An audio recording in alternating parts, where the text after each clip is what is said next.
Okay, so here we go for this evening's talk. And again, just based on experiences and little things which happened over the last week, I've just been noticing a few articles have appeared, and we were discussing in our monastery, about the negativity of positive thinking.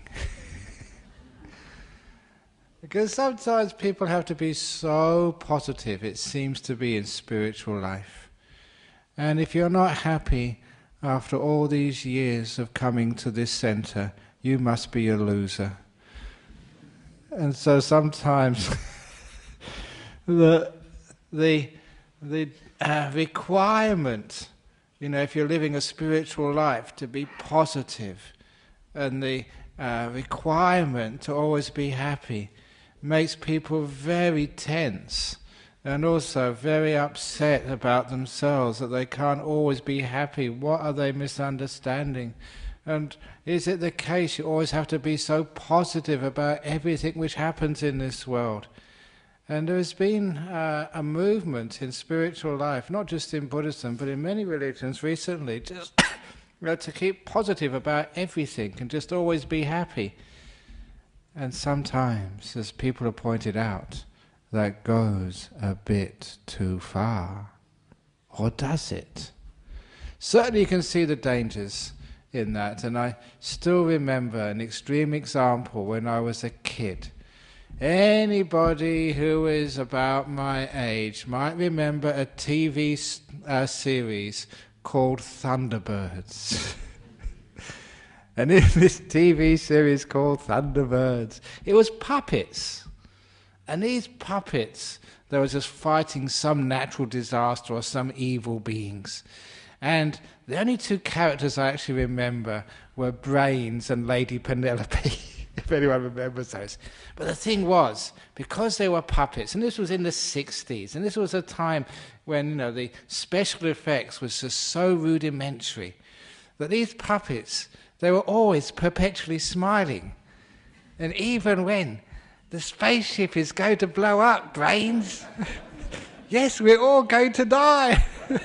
And they always had a smile on their face, even when they were going to be shot. And the reason was because they were puppets, and that's how they were made.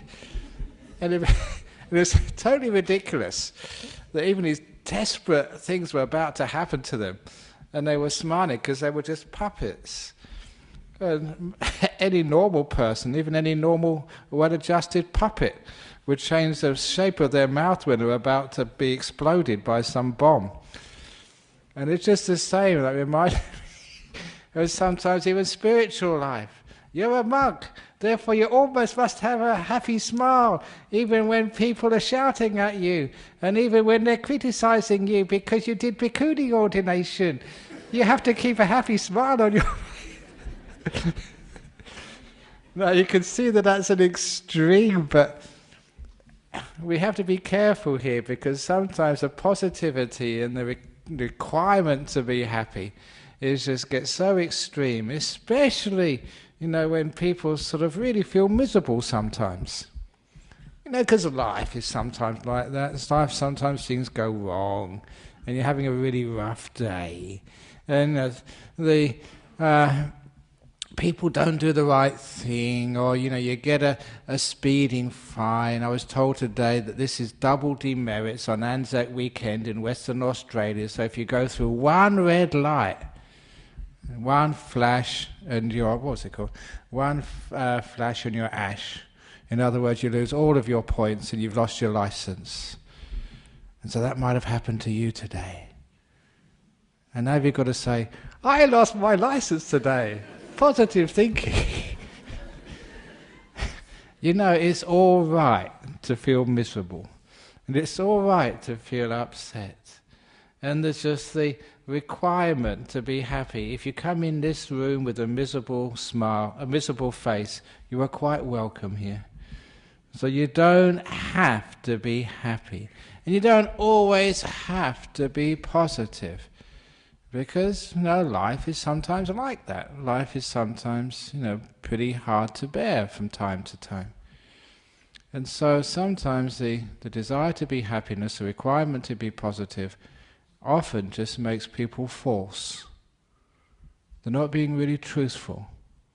And as far as any spiritual life or religion, anything like Buddhism is concerned, truthfulness and honesty must come above all things. In other words, as I said here last week, you should never bend the truth to fit your beliefs. Rather, you should bend your beliefs to fit the truth. So if you believe, I'm a Buddhist, I must be happy, then when you're not happy, what are you going to do?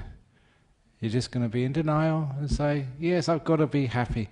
I've just got cancer. I've just been told I have to do some more chemotherapy, but I've got to be happy. Yuck. Because what that actually does, it means you're not being honest. You're being in denial. And that just creates more suffering, more pain in your life. And of course, that's not what a spiritual life is supposed to be doing. It's supposed to be relieving the pain. So first of all, please be honest to your feelings. If you're really feeling really fed up, just admit it. Admit you're not enlightened yet, you're not fully enlightened, so be yourself, because that's the first step towards enlightenment. That's the first step towards freedom, is to be honest. So sometimes the requirement to be positive, and the need to be sort of happy, gets in the way of truth, which means it gets in the way of progress on the spiritual path. So number one, we just have to be really, really honest. There's a story I read recently about a man who'd just woken up from his operation, just coming out of anesthetic, and his wife was by his bedside, as you'd expect. And the first thing he said when he opened his eyes and he looked at his wife and said, "My God, you're beautiful." What a wonderful thing to hear from your husband when he just comes out of anesthetic. He closed his eyes, and a minute or two later he opened his eyes a second time and said, "Wife, you're cute." She said, "What do you mean cute? You said I was really beautiful a few moments ago." And he said, "Yes, but now the drugs are wearing off." You've got to be honest, come on.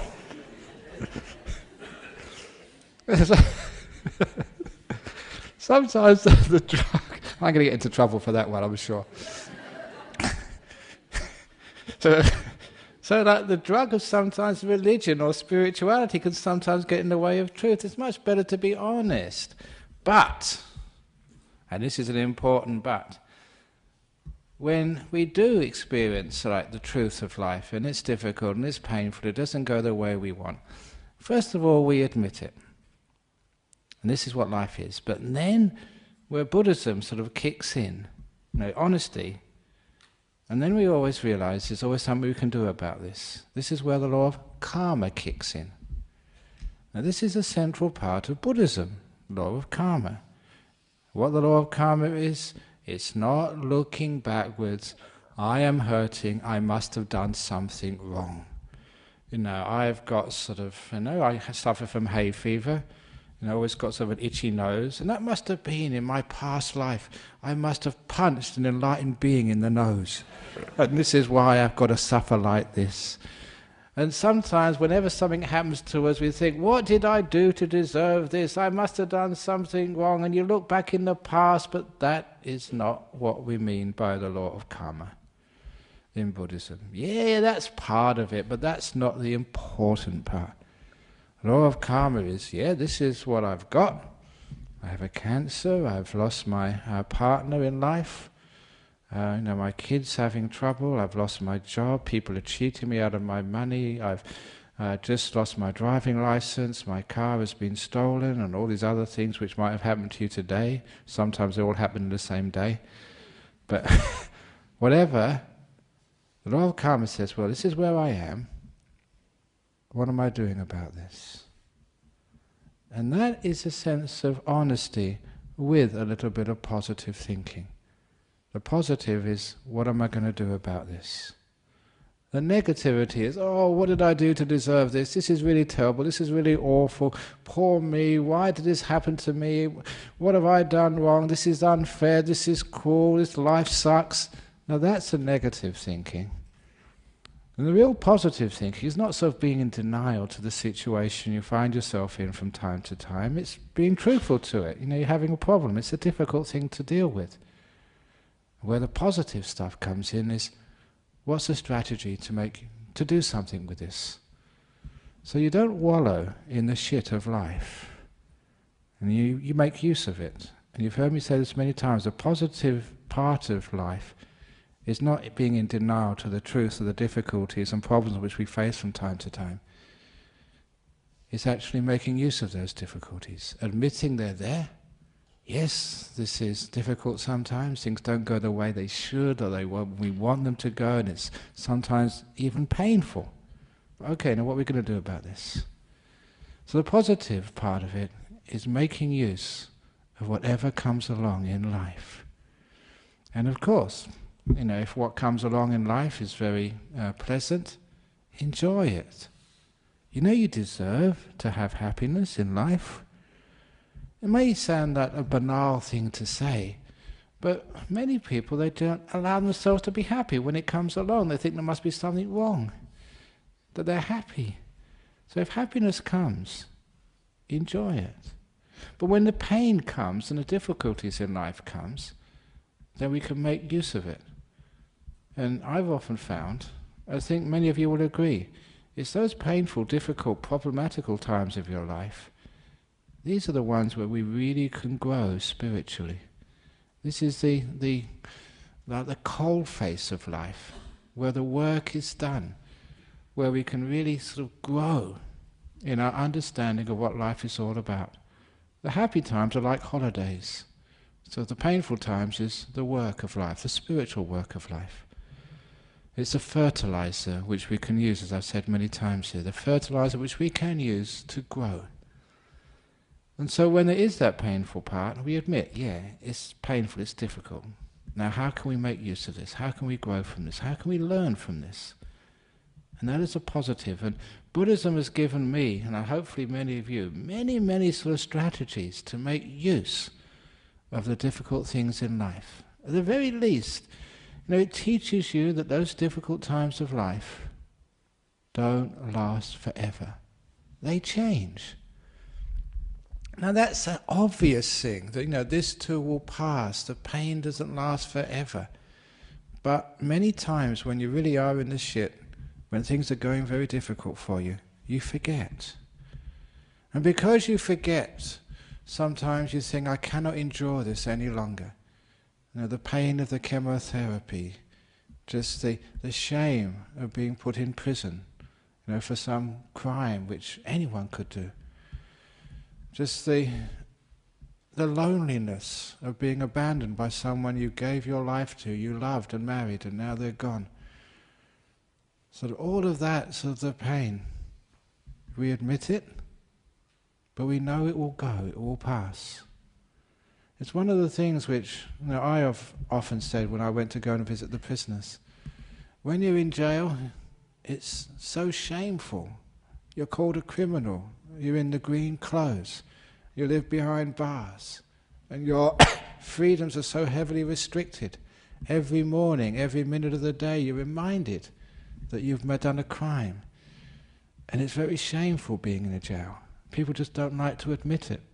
Even my predecessor, Ajahn Brahm, when he disrobed here, he'd had this big chunk of life, 20 years from his life had disappeared in the monastery. So when he went to United States and he applied for a job, they thought, what were you doing in those 20 years? I've been a monk. Yeah, we've heard that before. What prison were you in? And so he actually asked me to write him a letter to confirm that no, he didn't go to jail, he was a monk. Because it's a shame to be sort of in prison. But I told many of those people who were in prison, look, you're not in prison forever. The time comes when you walk out, when you're free, when the problem's gone. It does pass. Doesn't matter how many years. It passes, it goes. And it's that type of wisdom which you learn whenever there's a difficulties in life.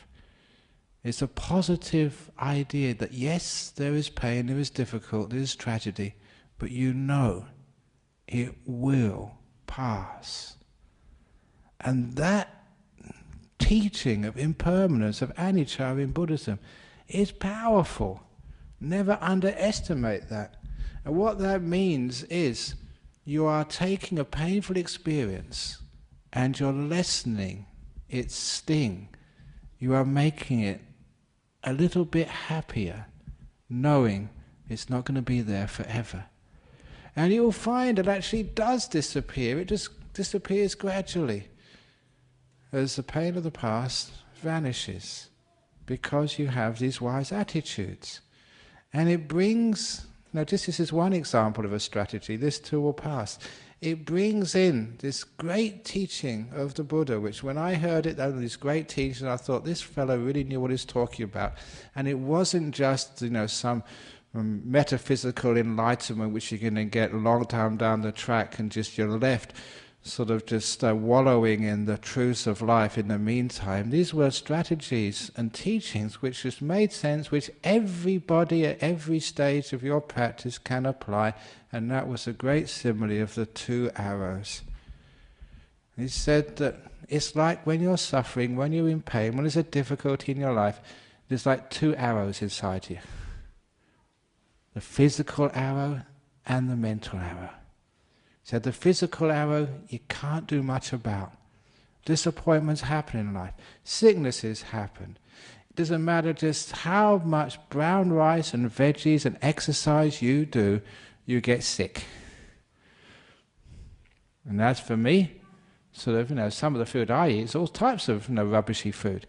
Now every morning, one thing which I really like in my tea is sweetened condensed milk.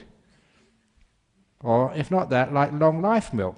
And that's why I'm healthy, because it says long life milk. That's the secret of living a long age. You drink lots of long life milk. It says it on the packet, long life milk.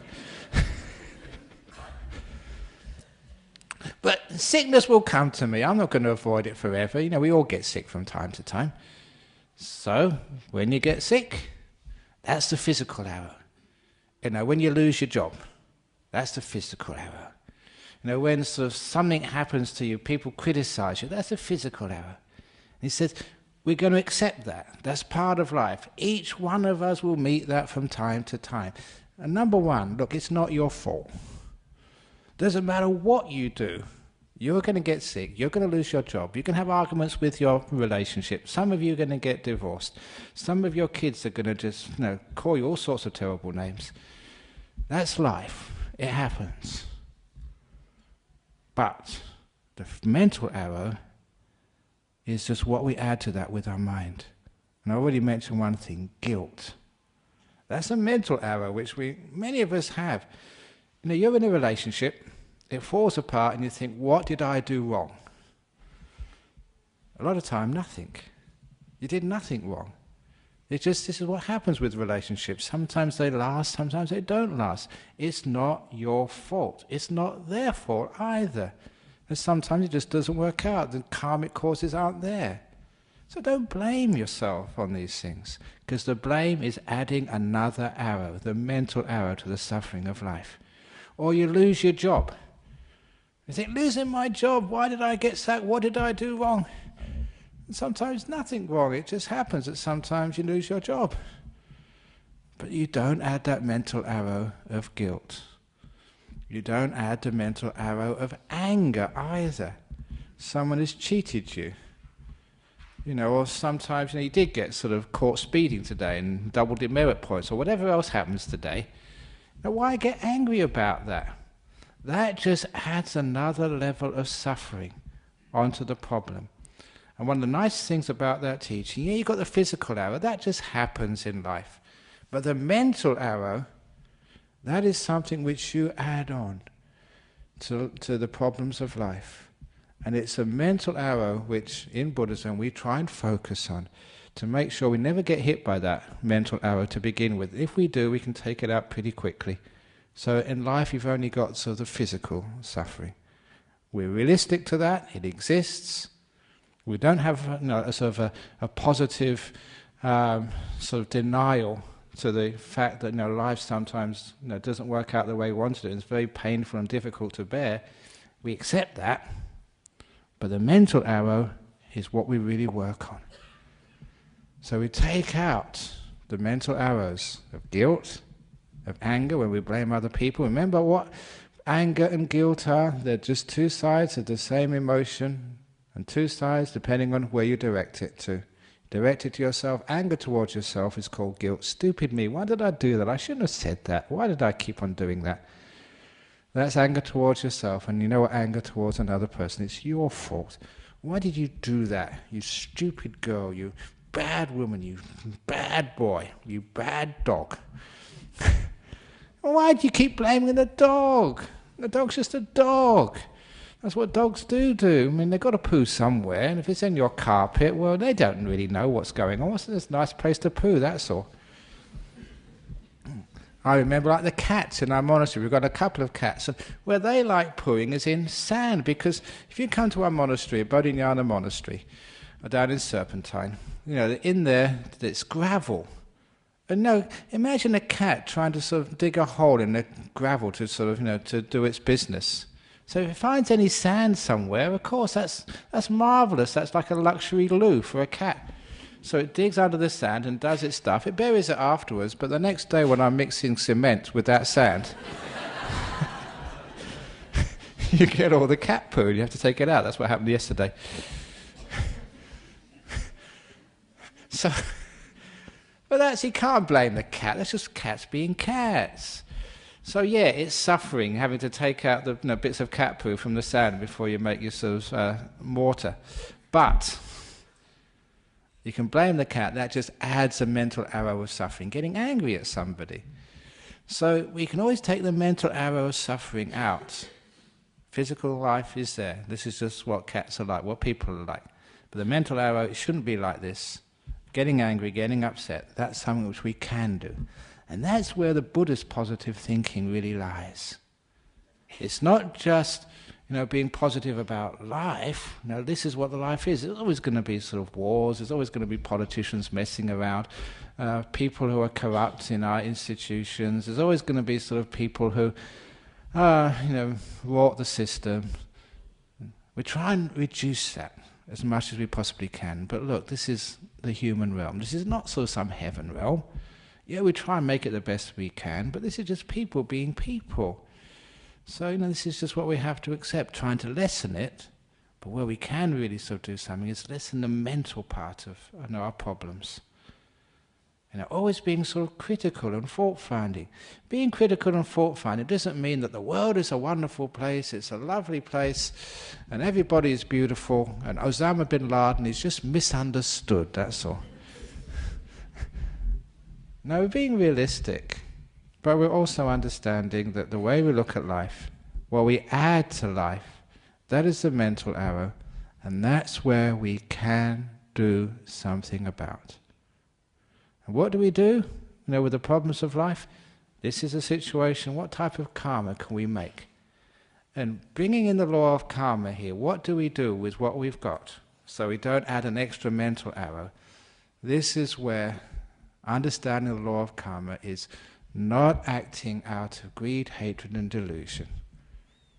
These are what called the defilements of the mind, what causes bad karma to happen. So what greed is? It's like just, controlling, wanting, desiring what you can never really get. So limiting sort of your greed in life, understanding this is what life is like. You have to just accept this and don't want too much out of life.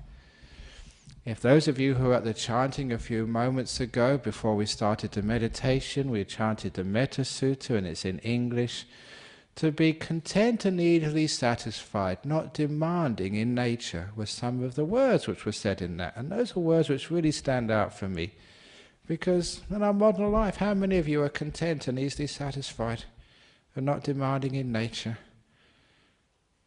And the reason why we're not, we watch too many advertisements, too many sort of people think that you can only get on in life if you get more and more and more.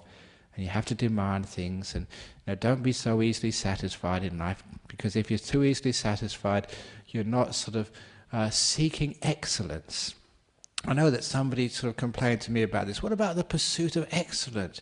You can't just be too content, otherwise you get lazy. You've got to move forward and strive and reach for the heights. Oh, come on, you've been there and done that. It just gets you stressed out. And what do you mean by excellence? For me, excellence is peace of mind. is this beautiful inner contentment. To me, that's excellence. So yeah, I pursue excellence by not pursuing, by just letting things be, and being content and easily satisfied. And look at our situation in our world today, because we demand so much. I often say, look at the big houses which are being built. Please build smaller houses. You don't need such a big house. It's big mortgage, big problems. And again, it separates you from the people who live in the house. Small houses, you're all together. So why do we want big things? Why do we want, big cars? Why do we want sort of designer clothes? Look at my robes. I've got a patch in the back. And that's what I do when I sort of tear the robe. You put a patch in it. Look at my bag. There's so many patches in my bag. One here, one over there. But it's all patches because it's a wonderful sort of example.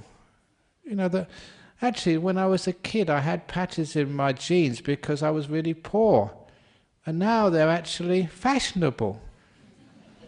So I had actually tears in my jeans. My mother was really upset when I had patches in my jeans, especially when a police car stopped once and asked me to get in because they thought, I was robbing something or other. I said, no, I'm a student. And that's what you did in those days. Well, it's only a few students. But now it's actually fashionable. You go to the store and actually you get, pre-torn jeans to wear. So, have a few patches in your clothes when you come in here. This is starting a fashion trend. Maybe it actually can start like a Dhammaloka designer label for your clothes. Buddhists with patches in and tears in, because they're living simply. But anyway, by that, living simply and just not having few things, it's not being demanding in nature. So what we're doing, we're adding this beautiful sense of simplicity as an act of karma. So we don't need very much, we don't want very much. So whatever happens in life, our karmic response is say, well, I don't need that much. I can live simply. If I lose my job, and if somebody cheats me out of my money, that's okay. I can add this wonderful sense of not wanting and not desiring and being content with little as part of my strategic response to the difficulties of life. And even, you lose a partner. Living alone is okay. Living with people is okay. It doesn't really matter whether you're alone or with other people. It's just how you deal with that. And I've often mentioned here, I'm alone many, many hours of my day. I live a very weird life. I'm alone for so many hours in my cave where I meditate. And every Friday afternoon I stand in here in front of 300 or 400 people. I go to extremes of aloneness and being with people. And when you go to overseas, sometimes thousands of people you're talking to. And you're on a camera there, and that goes to I don't know how many tens and hundreds of thousands of people. So it's really weird being a monk. One moment you've got no one around, the next moment you've got everybody around. But it doesn't matter, because you're just content with being alone or being with people. So when you learn about contentment, not being demanded, that's a love part of karma. It doesn't matter what happens to you in life. You can always be content. So that way you're not dependent on things or people being there for your happiness. You've taken out that mental arrow of attachment, demanding, and always having to have things as a crutch for your happiness. When you take out that mental arrow and you understand the law of karma, well, yeah, I'm with people, that's fine. Yeah, when I'm alone, that's fine. It's taking away the mental arrow of this is wrong, this sucks, this shouldn't be that way. Now that's a type of positive thinking which doesn't be in denial of the situation you're in, but which makes use of it in a positive way to create a less suffering and a more happiness. So you've lost a person who's very dear to you in life. They've died. So what do you do about that? If there is sadness, you accept it, you know it's going to pass, but in the meantime, it's a wonderful learning experience in life that people aren't always going to be here. A good example of this is how I was trained to look at these problems, to learn from them, to grow and become more wise.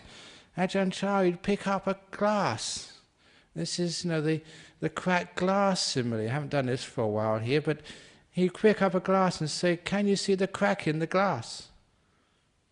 And I'd look, can you see a crack in the glass, Jenny? And I looked, I couldn't see any crack in the glass. You're crazy, Ajahn Chah. I always thought it was a bit mad. But, that was when I was young. I realised just how smart the fellow was. It was me who was crazy and mad. And I said, I can't see any crack. And he said, oh, yeah, but it's there. It's microscopic.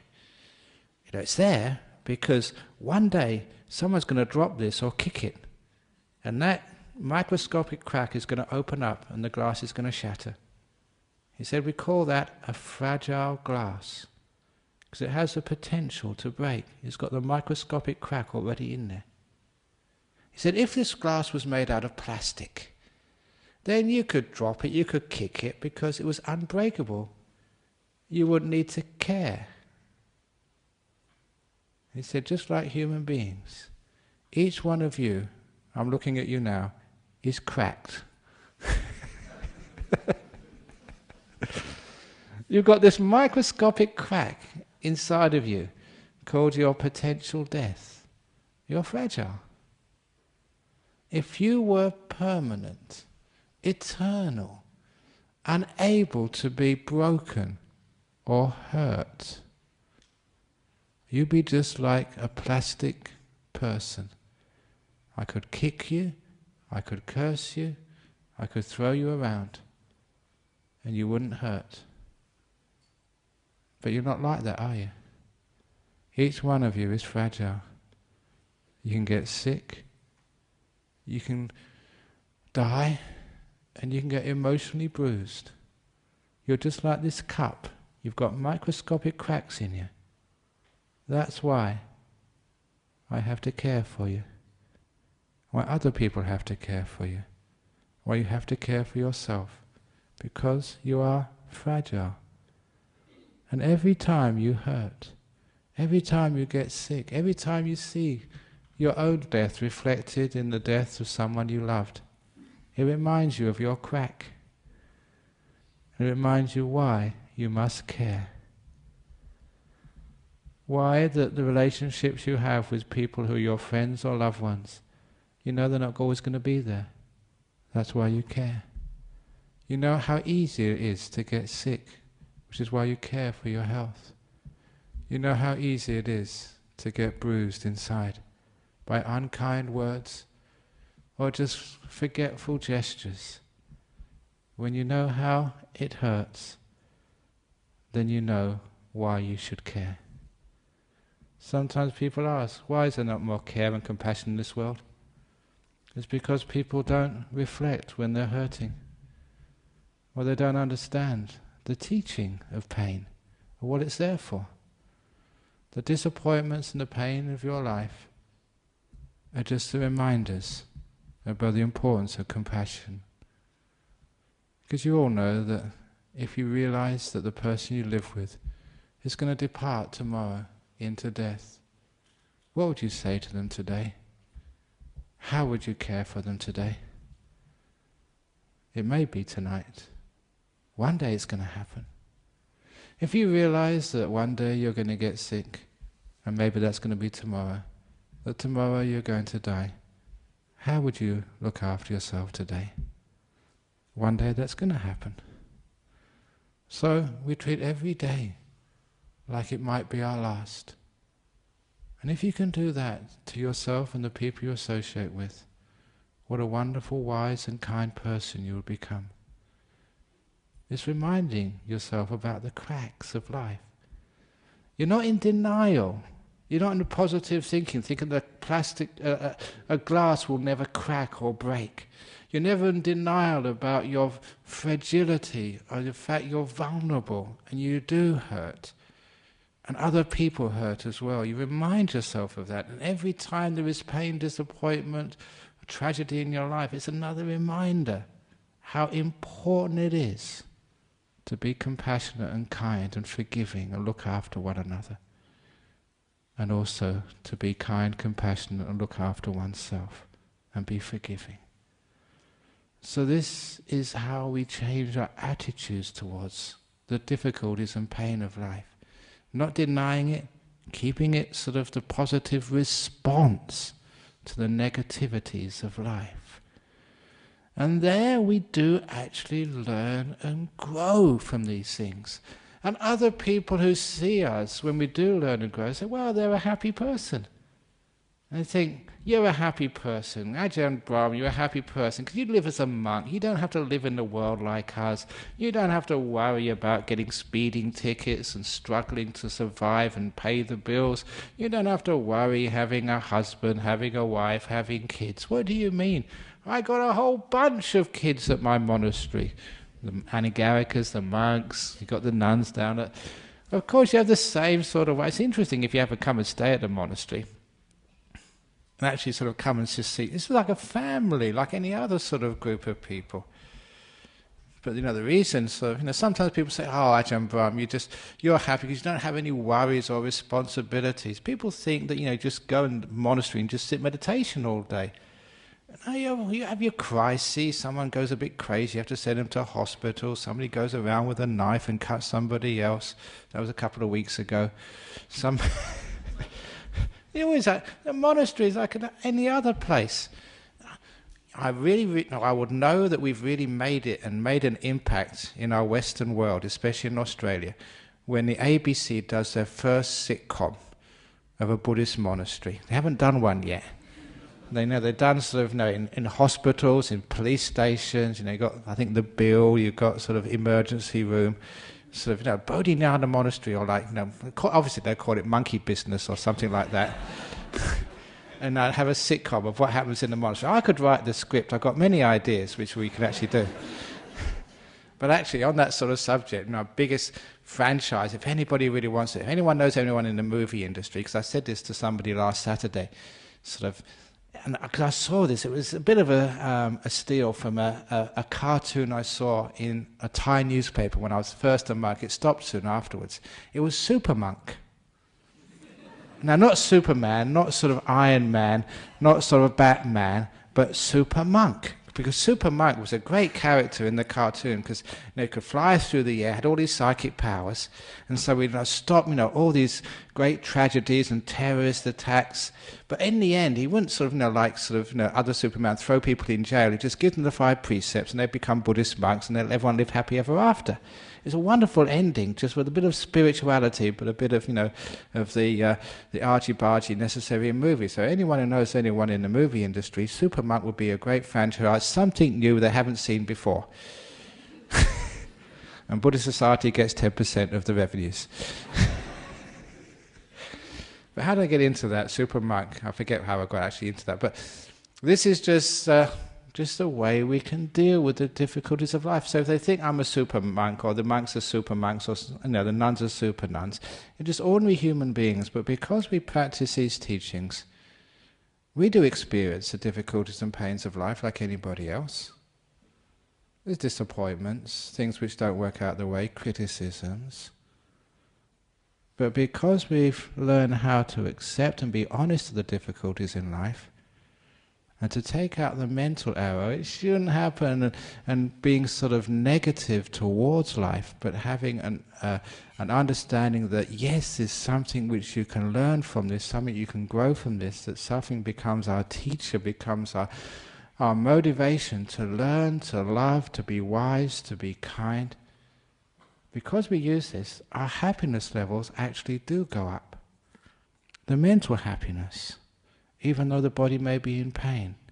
The sense of joy, even though things might be falling around you. And even in disasters. For those of you who are old enough, or been here coming long enough, it was 1991 we had a big bushfire come through Bodhinyana Monastery. Trees exploding. And I was right there fighting the fire. It was dangerous. It was the hottest day ever recorded in Western Australia that day. 2 weeks later, it exceeded it, but still it's the second hottest day ever recorded in Western Australia when a fire hit our monastery in the bush. I was there at the time. We were evacuated because after the fire had hit, it was a stupid thing, but the bushfire person said, get out. So we followed the orders and got out and evacuated. and down at the bottom of the Southwest Highway where the news channels were there. So I got interviewed for the evening news. And I always remember that. They asked what had happened, and I was calm and peaceful, and that interviewer rang me a few days later. And she said, like, I can't get you out of my mind. This is what she was saying. Because I've been in this job for a long time, interviewing people, for the news. Usually tragedies, someone got killed, a road accident, or this time a bushfire. And he said, you were different. He said, you weren't upset. There was a very frightening, it was life-threatening tragedy, and you were talking as if nothing had happened. I said, how did you do that? And she was really fascinated that there was a situation you were right in the middle of, and you were dealing with this with no pain. As mentioned, the mental arrow, you've taken that out. Physical, yeah.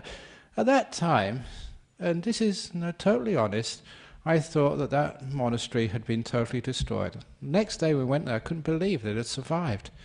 Even one of the chief fire officer from Perth, he came to inspect, and I still remember him walking past one of the huts, inspecting it, looking underneath it, around it. He was silent, I was just taking him around, and he turned to me afterwards and said, Brahm, this shouldn't be here. It was there. So, it was a miracle.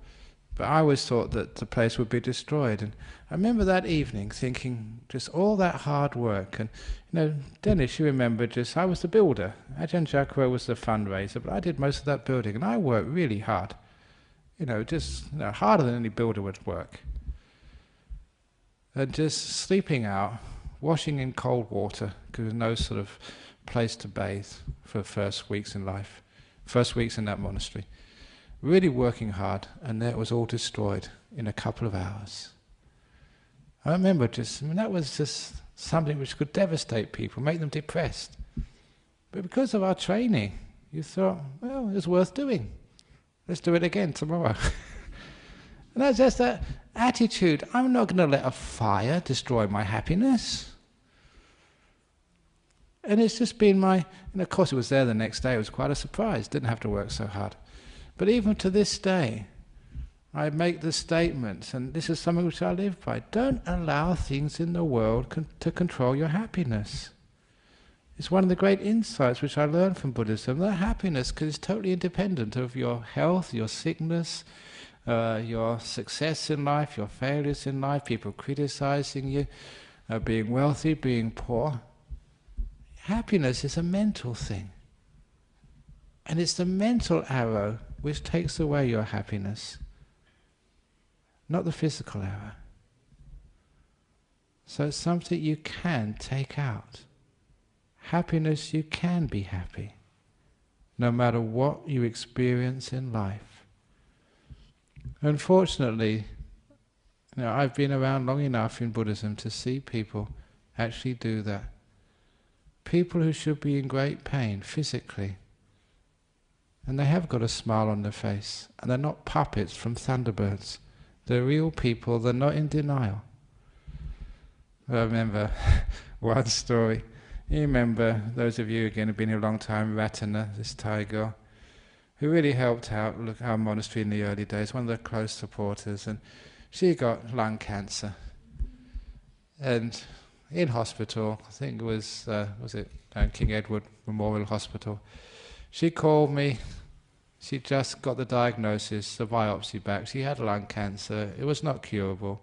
Not much point for chemotherapy or radiotherapy. She was going to die. She had 4 young children. The youngest was Joseph, about 8 or 9 at the time, roughly about that. So she called me. So as I was building at the time when I got the message, so I dropped whatever I was doing, got in the car and went to the hospital. And as soon as I went into her room, there was a lady who'd taken out the mental arrow. She was in the room laughing and just said, well, this is what I want from the funeral and this is what I want to do. And she was so open about this. It was just a wonderful, refreshing thing to see that there was someone who'd been following these teachings for such a long time and internalized them, and there was a case, you just an hour before being told you're going to die, and there's no possibility of any with any recovery.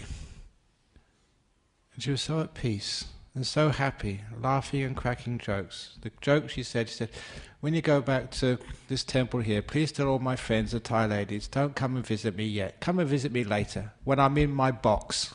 She said, that's when they can come and visit me. Laughing all the time.